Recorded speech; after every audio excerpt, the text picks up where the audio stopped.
Adam Savage here in my cave with a tool call out and a life hack. Yeah, you get a twofer today. The tool call out is a labeler. I am so in love with the new generation of labelers. These have been around for about 15 years now.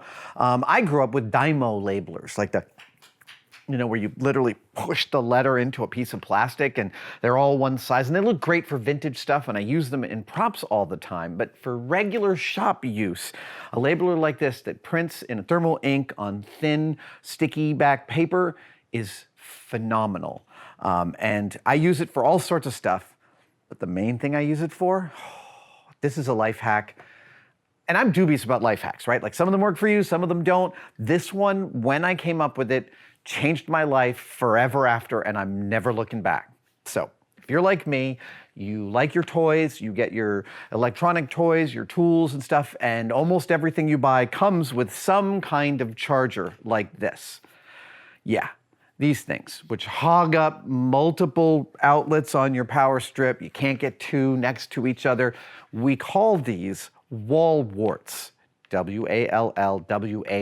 There you go. So you can read it right there. Wall wart. These are awful, and we all have to deal with them because we have hundreds in our lives over the course of our lives. So what do I do with them? Every time I get a new piece of electronics and I get a wall wart, I pull out my labeler, I turn it on, I write down what that wall wart is holding, and then I push print. Now, I was going to say dual cannon charger, and I put it on this. Now, of course, I've printed out a label which is way too big, so I'm going to show you one other labeler life hack. Now, there are lots of different kinds of these labelers, and some are super fancy, and some are really straightforward. You don't need a super fancy one unless you're in an office doing multiple colors and all sorts of different fonts.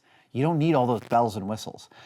Even the most basic labeler comes with this ability, which is when you're done writing out your thing, press the return key, and now it'll print your label out at half this size because it's expecting a return carriage, and that means you get a nice, much smaller label out of this just by pushing the return key. I'll show you.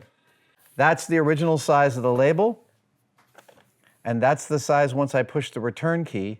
That's a manageable size. So what I do is I take this new label for what this wall wart was for, because what I'll tell you is many wall warts don't come with the product name on them, which is a super nightmare because when you lose that thing, you don't know what the right one to go in because it doesn't say it on the device itself. So I take dual cannon charger and I'll put it on here, and then I will never again wonder what this wall wart goes to. I cannot tell you how many, at this point, thousands of dollars of electronics I have not had to get rid of because I didn't lose the key charger piece for it because of this labeler hack. You are welcome. Go out and label everything.